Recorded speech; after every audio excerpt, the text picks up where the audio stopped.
ibuku, wahai ayahku, didiklah kami semua. Ajarlah kami, asuhlah kami, mengenal Tuhan yang Esa. Tuntunlah kami hidup akhirat yang lebih utama.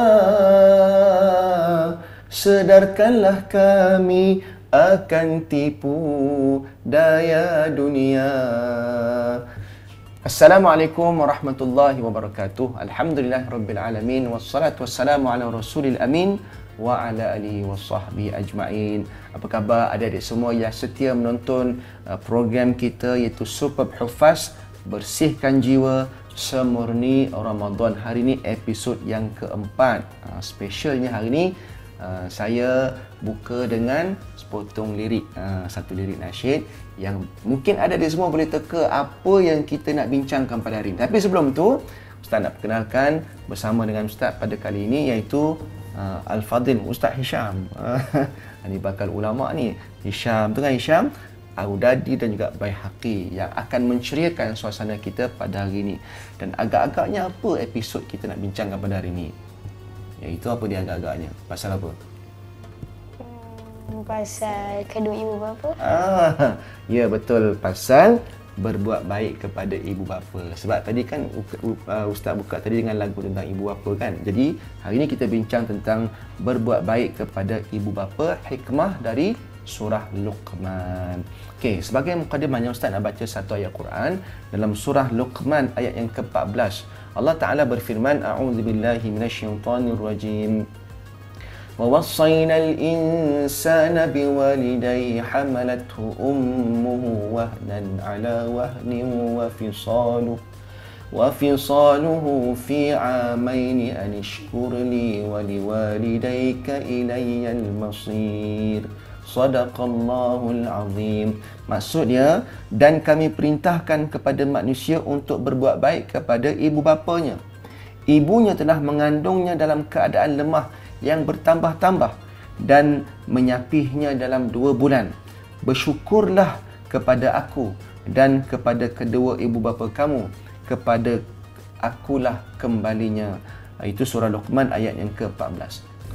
Baik adik-adik semua, ibu bapa ni banyak berkorban untuk kita. Adik-adik semua sayang ibu bapa tak? Sayang? Sayang. Ibu kita dah mengandungkan kita selama 9 bulan, 10 hari, ada yang lebih pada itu, ada yang secara caesar kena operate, ada yang bersalin normal. Tapi nak ceritanya, memang semua ibu yang melahirkan anak mesti akan melalui fasa kesakitan. Kan? Menangis, dia tak lalu muntah-muntah. Kerana itu pengorbanan ibu sangat besar. Baik adik semua, apa pendapat kamu semua tentang pengorbanan ibu bapa? Mungkin ada Hisham nak jawab ke? Ibu bapa sangat berkorban untuk kita, Ustaz. Mereka menjaga kita dari kecil hingga besar dan banyak kali mereka penat. Tapi mereka tetap jaga kita dengan penuh kasih sayang.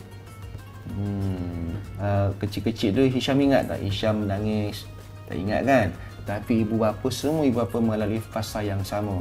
Tak tidur malam, lapar, demam.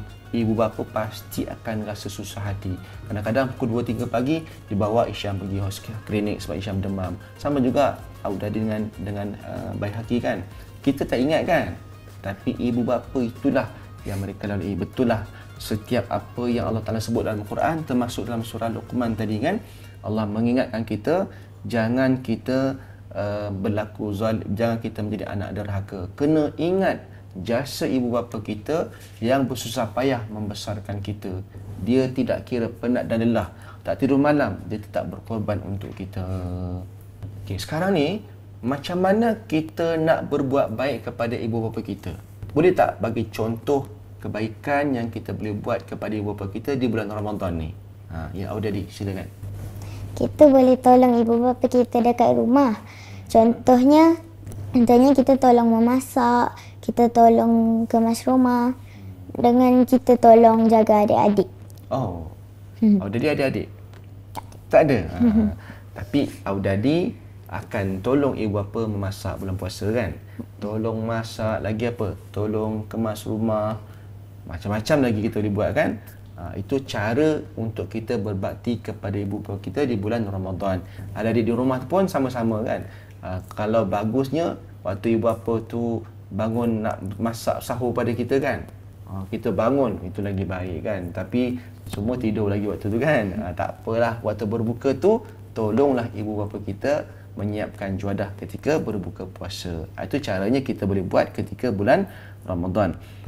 Adik-adik semua kan, bila kita buat baik dengan ibu bapa kita, pasti Allah akan mendatangkan keberkatan dalam hidup kita ini.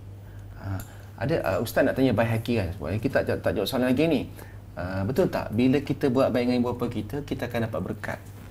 Rasanya Ustaz, bila kita berbuat baik dengan ibu bapa kita, Allah akan memberi lebih banyak kebaikan. Mungkin dalam bentuk rezeki, kebahagiaan, betul, atau kejayaan dalam hidup. Allah, betul Baihaqi. Memang bila kita buat baik dengan ibu bapa kita, keberkatan yang Allah bagi kita kaya kan. Memang ada hadis Nabi sebut pun, siapa yang buat baik kepada ibu bapa ni, insya-Allah Allah akan lapangkan rezeki dia. Ialah bila ibu bapa ni kan, kan Nabi sebut dalam satu hadis, al-jannatu tahta rijlaiha, syurga itu di bawah kedua kakinya.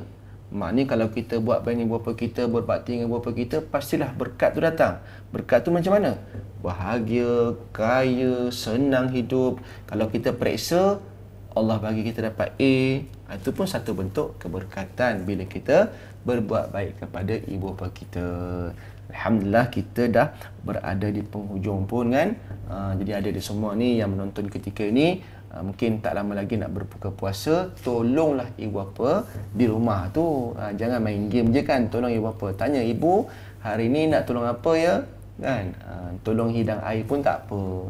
Paling tidak kita dah buat sesuatu berbakti kepada ibu bapa kita. Jadi insya-Allah terima kasih kepada Hisham, Audadi dan Baihaqi daripada Sekolah Islam Swasta Hati Murni, dan kepada semua adik-adik yang menonton ketika ini, jom kita lambai mengucapkan selamat Assalamualaikum kepada semua. Jom. Assalamualaikum. Jumpa lagi. Assalamualaikum. Selamat buka. Selamat buka.